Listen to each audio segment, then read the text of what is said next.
MBBS in just 16 lakhs. Kyrgyzstan, Central America, Russia, Georgia. Orbit Global Education. 5000 మీ డబ్బు పూర్తిగా ముట్టినట్టేనా? ముట్టిందమ్మా, ఉండండి రసీదు ఇస్తాను. సుబ్బయ్య గారు, నాకు రసీదులతో పని లేదండి. శంకర శాస్త్రి గారి బాకీ పూర్తిగా తీరిపోయిందని మీరొక్క మాట అంటే చాలు. అదేం మాట అమ్మా? చూడండి, ముందు ముందు శాస్త్రి గారు ఎప్పుడు ఎంత డబ్బు అడిగినా ఇస్తూ ఉండండి. ఆ బాకీ నేను తీరుస్తాను. అలాగేనమ్మా, వస్తానండి.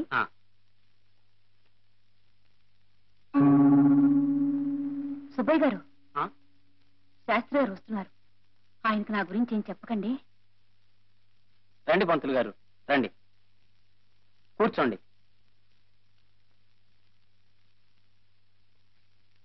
నీ దగ్గర ఇంతకు ముందే చాలా డబ్బు అప్పుగా తీసుకున్నానయ్యా. మళ్ళీ ఆ పని మీద నీ దగ్గరికి రాకూడదనే అనుకున్నాను, కానీ రాక తప్పలేదయ్యా. అదేం మాట పంతులు గారు, డబ్బు కావాలా? అవునయ్యా, పిల్ల పెళ్లి చేయబోతున్నాను. ఈసారి నువ్వు నోటి మాట మీద అప్పు ఇవ్వక్కర్లేదు సుబ్బయ్య. ఈ గండపిండారాన్ని చూసావా? ఇది ఒక ఆభరణం అని నేనెన్నడూ అనుకోలేదయ్యా. ఇది నా శరీరంలో ఒక భాగమేనని, కట్టెల మీద ఈ కట్టెతో పాటు ఇది కాలి బూడిదైపోతుందని అనుకున్నాను తప్ప ఇలాంటి అవసరం వస్తుంది అనుకోలేదయ్యా. డబ్బు రూపంలో దీని విలువెంతో నాకు తెలియదు. ఇది తాకట్టు పెట్టుకుని డబ్బు అప్పి. మీలో ఉన్న సరస్వతీదేవికి ప్రజలు తొడిగిన ఆభరణం ఇది. దీనికి విలువ కట్టే స్తోమత, అర్హత నాకు లేవయ్య గారు. మీకెంత డబ్బు కావాలంటే అంత డబ్బు నేను సంతోషంగా ఇస్తాను.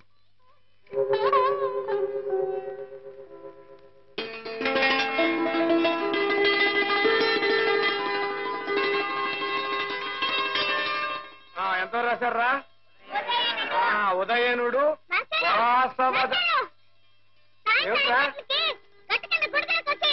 ఎందుకురా?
పలుకే బంగారమాయనా కోదండ పాణి, పలుకే బంగారమాయనా,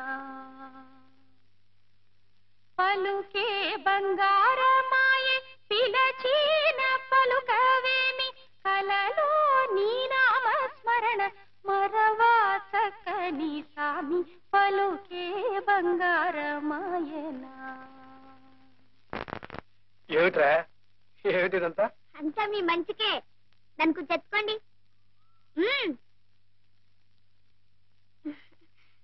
అయ్యగారు మీ ఇద్దరు పెళ్లి ఒప్పుకున్నారు, అందుకని మీరిద్దరు సంతోషంగా దేవుడి దర్శనం చేసుకుంటారని రమ్మన్నాను.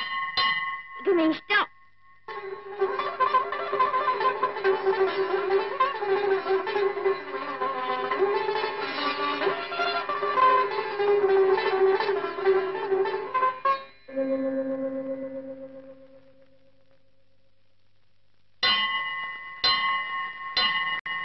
గుమ్మం దగ్గరకు వచ్చిన లక్ష్మి చేజారిపోయిందని బాధపడ్డాను బాబు గారు. తమంతట తమరే పిలిచి పిల్లనిస్తున్నారంటే ఇదంతా మా కాముడు సుఖం. మా వాడు ఎప్పుడు అంతేనమ్మా. సొంటి కొమ్మేననుకోండి, కళ్ళల్లో పెట్టుకుంటే భక్కున మండుతుంది, ఆ తర్వాత మంచు ముక్కలే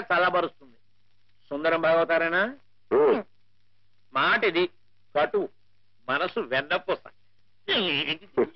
ఉండరా ఆ, ఇక శుభలేఖల పని పూర్తయినట్టే.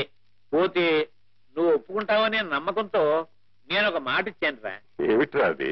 మన శేషాచలం గారి హాలు ఎవరో తీసుకుని రీమోడల్ చేసి దానికి రంగులు అవి వేసి ఆర్భాటంగా తయారు చేశారురా. మన అమ్మాయి పెళ్లి రోజునే దాని ప్రారంభోత్సవం కూడాను. అలాగా? ఆ హాలుని నీ కచేరీతో పునఃప్రారంభించాలని వాళ్ళ కోరిక. వాళ్ళు వచ్చి నన్ను అడిగారురా. నేను సరేనమ్మా. బాబు గారి కచేరియా? ఒక్కసారి కూడా వినకుండానే పోతాననుకున్నాను. ఇన్నేళ్లకి నా కోరిక తీరబోతోందన్నమాట. అది వాడి అంగీకారం మీద ఆధారపడి ఉంటుందమ్మా. ఏరా ఏమంటావు? అలాగే.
పెద్దలందరికీ నమస్కారాలు. అపర సరస్వతి అవతారమూర్తి అయిన ఈ కళామూర్తిలోని కళను వర్ణించే శక్తి నాకు లేదు. అయినా ఈయన సహచరునిగా ఈ వ్యక్తి యొక్క వ్యక్తిత్వాన్ని గురించి 2 మాటలు మీకు నేను విన్నవించుకుంటాను.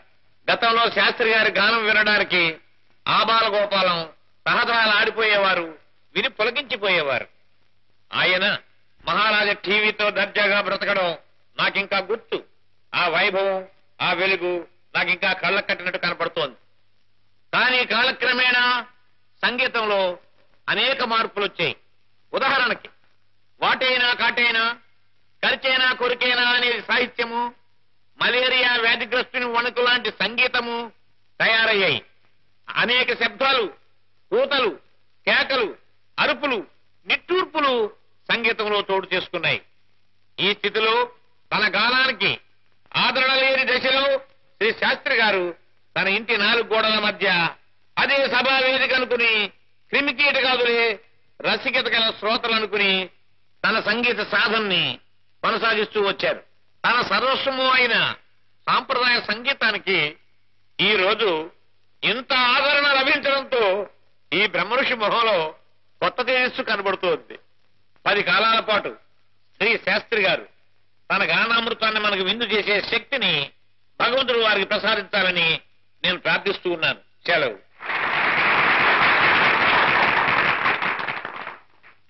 సభకు నమస్కారం. పాశ్చాత్య సంగీతపు పెను తుఫానుకి రెపరెపలాడుతున్న సత్సాంప్రదాయ సంగీత జ్యోతిని ఒక కాపు కాయడానికి తన చేతులు అడ్డుపెట్టిన ఆ దాత ఎవరో, వారికి 100,000 వందనాలు అర్పిస్తున్నాను. సృష్టించిపోతున్న భారతీయ సంస్కృతిని, సాంప్రదాయాన్ని పునరుద్ధరించడానికి నడుం కట్టిన ఆ మహామనీషికి శిరస్సు వంచి పాదాభివందనం చేస్తున్నాను.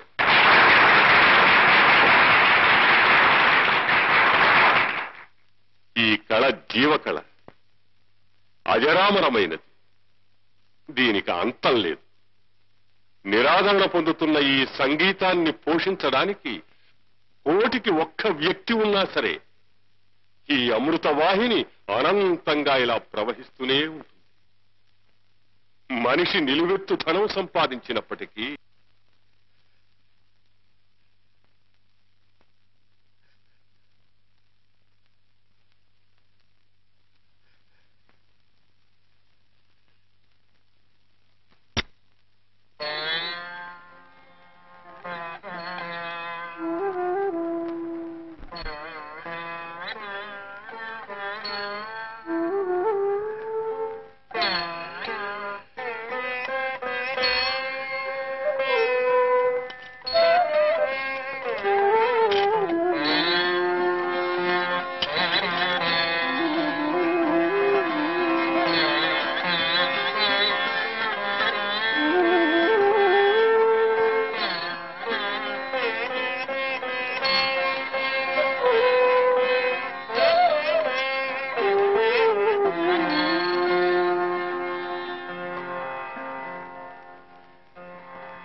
శతమానం భవతి శతాయు పురుషస్యేంద్రియాయుష్యేంద్రియే ప్రతిష్ఠ